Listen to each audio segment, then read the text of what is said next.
This channel does not promote any violent, harmful, or illegal activities. All content provided by this channel is meant for an educational purpose only. এই মুহূর্তে আরো একটা অত্যন্ত গুরুত্বপূর্ণ update আপনাদের জানাবো। পুজোর অনুদান যে ৮৫,০০০ টাকা, সেই পুজোর অনুদান নিলে পুজো মণ্ডপে মুখ্যমন্ত্রীর ছবি রাখতে হবে।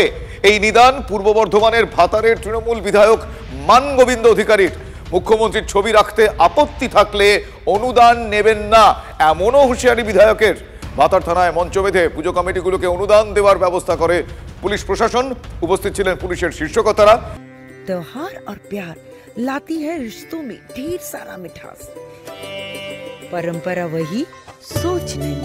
आदि मोहिनी मोहन कांजीलाल। জেলার অতিরিক্ত পুলিশ সুপার অর্ক বন্দ্যোপাধ্যায়ের পাশে দাঁড়িয়ে চড়াচড়ি এই হুঁশিয়ারি দিয়েছেন বিধায়ক মান গোবিন্দ অধিকারী। আমার সহকর্মী মনোতোষ এই মুহূর্তে রয়েছেন। মনোতোষ, এহেন হুঁশিয়ারি তার উৎস কি? দেখো, একদমই সরকারি অনুষ্ঠান যেখানে পুলিশ প্রশাসনের বিভিন্ন কর্তারা রয়েছেন, তাদের সামনে বিধায়ক এটা হুঁশিয়ারি দিচ্ছেন যে মুখ্যমন্ত্রীর ছবি টাঙাতে হবে। যদি সরকারি অনুদান নেন তাহলে মুখ্যমন্ত্রীর ছবি টাঙাতে হবে, আর যদি মুখ্যমন্ত্রীর ছবি না টাঙান তাহলে কিন্তু সরকারি অনুদান নেওয়া যাবে না, এমনটাই কিন্তু তিনি নিদান দিচ্ছেন। এবং যেখানে সরকারি আধিকারিকরা রয়েছেন, পুলিশ রয়েছেন, সবার সামনে তিনি বলছেন। মনোতোষ, এটা কি তার ব্যক্তিগত নিদান? এটা কি তার ব্যক্তিগত নিদান নাকি কোনো নির্দেশ রয়েছে? কারণ এর আগে তো এটা শোনা যায়নি বা দেখা যায়নি, তাহলে হঠাৎ করে তিনি এটা বলছেন কেন? দেখো, যেহেতু একটা সরকারি অনুষ্ঠান, পুলিশ সেখানে মনোতোষ, যদি একটু জায়গা পরিবর্তন করা যায়, একটু ডিস্টারবেন্স হচ্ছে, শোনা যাচ্ছে না, একটু যদি স্থান পরিবর্তন করা যায় মনোতোষ। দেখো শুভজিৎ, যেহেতু একটা সরকারি অনুষ্ঠান, সেখানে বিধায়ক যদি ব্যক্তিগতভাবে যদি কোনো কথা বলেন সেটা কিন্তু সরকারি হিসেবেই ধরা হবে, এমনটাই কিন্তু যারা বিরোধী রয়েছেন, যারা সাধারণ মানুষ রয়েছেন, তারা যেটা বলছেন যে এই ধরনের বক্তব্য বিধায়ক যখন বলছেন সরকারি অনুষ্ঠান থেকে, তখন সেটা বিধায়কের ব্যক্তিগত মতামত হতে পারে না, এমনটাই কিন্তু যারা পুজো কমিটিগুলো রয়েছে বা যারা মনোতোষ, আমি তোমায় একটু থামাচ্ছি। এক্স্যাক্টলি তিনি কি বলেছেন একবার শোনাই দর্শকদের। মাননীয় মুখ্যমন্ত্রী যে টাকাটা দিচ্ছে তার ছবি যেন প্রত্যেকটা প্যান্ডেলে টাঙানো থাকে। এটা কিন্তু মাননীয় মুখ্যমন্ত্রীর কাছ থেকে টাকাটা নিচ্ছেন আপনারা, এটা সরকারের টাকা, মুখ্যমন্ত্রী সরকারের লোক, সে পার্টি হতে পারে, কিন্তু অনেকে টাকা নিচ্ছেন কিন্তু মুখ্যমন্ত্রী ছবি টাঙাচ্ছেন না।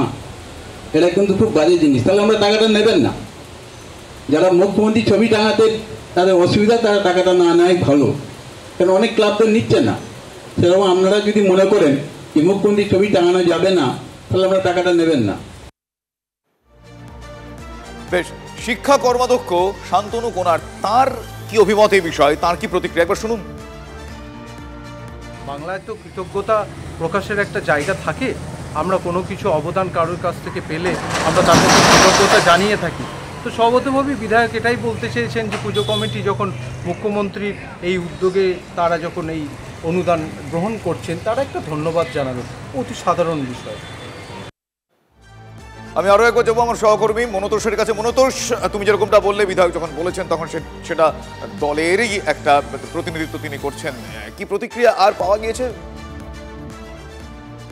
দেখো, বিধায়ক যখন বক্তব্য রাখতে উঠলেন, আমরা যেটা দেখলাম যে মাত্র তিনি 1 মিনিট 7 সেকেন্ডের বক্তব্য রেখেছেন, এবং গোটা বক্তব্য জুড়ে কিন্তু শুধুমাত্র এই প্রসঙ্গটাই সামনে এসছে।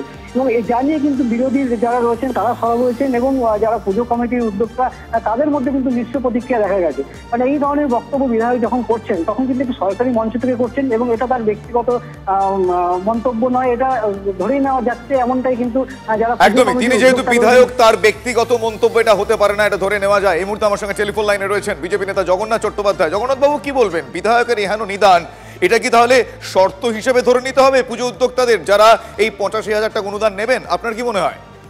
না না, এটা বিধায়কের নিদান নয়, এটা একেবারেই রাজ্য সরকারের নিদান। যবে থেকে পুজো অনুদান চালু হয়েছে তারপর থেকে যে যারা পুজো অনুদান নেয় তাদেরকে স্থানীয় প্রশাসন, এসডিও, বিডিও, এরা 20 থেকে 22টি ওই শ্রী সিরিজের যে প্রকল্পগুলি আছে প্রত্যেকটাতেই মুখ্যমন্ত্রীর বিভিন্ন পোজের ছবি জলজল করে সেগুলো টাঙাতে বাধ্য করা হয়। যেটা ব্যতিক্রমী ঘটনা ঘটছে যে এবার হচ্ছে পুজো কমিটিগুলি নিয়ে সরব হচ্ছে এবং বলছে যে অনুদান তো সরকারি, অনুদানে আমাদের করের টাকাতেই রাজ্য সরকার অনুদান দিচ্ছে, তার জন্য কেন মাননীয়ার ছবি? আসলে মাননীয়ার ছবি মানুষ আর টাঙাতে চাইছে না, পুজো কমিটিগুলি টাঙাতে চাইছে না। তাই আপনারা খোঁজ নিয়ে দেখুন যে পুজো কমিটির কথা বলছেন, যারা এই কথা আপনাদের সামনে এনেছে তারা বিগত 3-4 বছর ধরে পুজো অনুদানও পেয়েছে এবং শ্রী শ্রীজের ছবির সঙ্গে মাননীয় ছবিও টাঙিয়েছে। কিন্তু ব্যতিক্রম যেটা হচ্ছে, এই প্রথমবার পূজা কমিটিগুলি ছবি টাঙাতে চাইছে না। তার কারণ মাননীয় ছবি টাঙালেই তাদের কাছে তিলোত্তমার ছবির কথাও মনে পড়ছে। ধন্যবাদ জগন্নাথ বাবু আপনার প্রতিক্রিয়ার জন্য।